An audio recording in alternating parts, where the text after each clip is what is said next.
Otep à tous, bien-aimés frères et sœurs, Massad Boulos et un représentant du prince du Qatar au Gabon se sont rencontrés avec Tshisekedi. Massad Boulos précise qu'il y aura des accords entre la RDC et les États-Unis. Moi, je sais et je vous ai déjà dit que les États-Unis, à moins que Trump soit le plus imbécile, le plus idiot du monde, ce qu'il ne l'est pas, parce qu'on le voit comment il se bat pour chercher à sauver le dollar, même si, pour moi, la méthode qu'il entreprend n'est pas la bonne. Mais en tout cas, il essaie de faire de son mieux. Les Américains ont besoin des matières premières de la RDC. N'oubliez jamais que c'est la RDC qui a sauvé les États-Unis lors de la Seconde Guerre mondiale. C'est cette même RDC qui va venir sauver les États-Unis dans cette guerre contre la Chine et même la Russie. Parce qu'ils ont besoin de façon critique des matières premières qui viennent de la RDC. En quelque sorte, il y aura 3 accords. Il y a un accord multilatéral, puisque ça concerne beaucoup de pays. La France, les États-Unis, le Qatar, l'Afrique, les pays africains. Les Africains sont représentés par un autre bandit, Eyadema. Bon, un bandit d'un niveau un peu quand même, hein, pas trop, mais c'est un bandit quand même, puisque lui et son père, ils ont collectionné près de plus de 50 ans de pouvoir.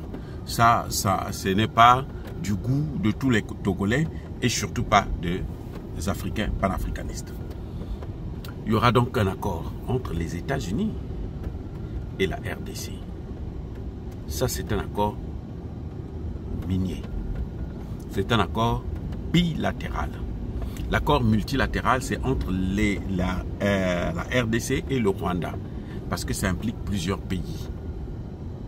Ça intéresse le monde entier. Ça intéresse la fameuse communauté dite internationale, autoproclamée internationale occidentale. Ça intéresse tous ceux qui ont aidé Kagame à se faire la pluie et le beau temps en RDC et massacrer les Congolais. Tous là sont là. C'est pour ça qu'on dit que ça c'est un accord multilatéral. Il y a le Rwanda, il y a l'Union africaine, il y a les Européens, il y a la France qui pense que Emmanuel Macron n'arrive pas à régler ses problèmes. Lui, les problèmes qu'il veut régler, c'est seulement les problèmes africains. Regardez-moi un imbécile comme ça. Lui, il veut être au centre des problèmes africains. Alors que ces vrais problèmes, ces problèmes à lui là, il n'arrive pas à les régler. Emmanuel Macron n'arrive pas à régler les problèmes de la France. Vous savez quoi? Son premier ministre là veut maintenant faire passer le budget par référendum, c'est-à-dire les Français votent, parce qu'il sait que non, ce budget-là va probablement l'entraîner vers la censure. Bref,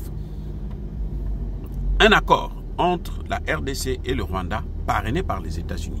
Je vous ai déjà dit que ça, c'est les accords africains que les États-Unis sont en train de pousser, hein, d'imposer en quelque sorte aux 2 pays. C'est clair. Maintenant, il y aura un accord, cette fois-ci bilatéral, entre les États-Unis et la RDC. Il n'y aura pas le Rwanda dedans. Il n'y aura pas la France dedans. Il n'y aura pas le Togo dedans. Il n'y aura pas le Nigeria dedans. Parce que les escrocs du Nigeria, eux aussi, ils veulent mettre la main, notamment en passant par Obasanjo, qui a même des carrés miniers en RDC. Et je crois qu'on va lui prendre ça. Et puis, on va donner ça à l'État congolais. Ça appartient aux Congolais, ça appartient au Congo. Il faut récupérer ça. Bref, il y aura cet accord bilatéral. Ça, c'est des matières premières contre la sécurité. Voilà le deuxième accord. Mais vous savez, Paul Kagame, vous savez, la honte, il est né après la honte. Vous savez, un criminel ne peut pas avoir honte. Il est criminel, il est criminel, hein, un génocidaire. Vous croyez qu'il va avoir honte? Non, il n'a pas honte. Lui aussi, il est allé présenter un projet d'accord avec les États-Unis. Un accord économique, un accord minier aussi. Quelle mine? Je n'en sais rien. Probablement, il y a deux choses. Le thé, le Rwanda est un producteur. Le Rwanda fait du bon thé, hein, faut le dire. Le bon thé, très très bon thé. J'ai eu l'occasion de consommer ça quand j'ai travaillé pour les Nations Unies dans la région. Donc, il y aura un accord pour le thé. Il y aura aussi un accord pour les stocks des minerais qu'ils ont volés sur le sang des Congolais qui se trouvent au Rwanda. Les amis, vous savez quoi? Le coltan d'or que le Rwanda veut vendre là, c'est sous embargo, non? Parce que les États-Unis ont mis embargo là-dessus. Nous n'allons pas. Personne n'a le droit d'acheter ça, y compris le Qatar. Même la France, parce que la France, pour acheter ça, elle va acheter comment? Mais c'est en dollars. La France, Emmanuel Macron doit acheter ça en dollars, puisque, eh ben, il doit utiliser le système SWIFT. Ce qu'il faisait avant là, maintenant ils ne peuvent plus faire ça. Kagame, lui, son accord à lui là, c'est le thé, c'est les minerais volés en RDC. Les stocks qu'il a là, c'est ça qu'il veut liquider. C'est pour ça que vous voyez qu'il est en train de se battre. Il a présenté aussi son projet de loi.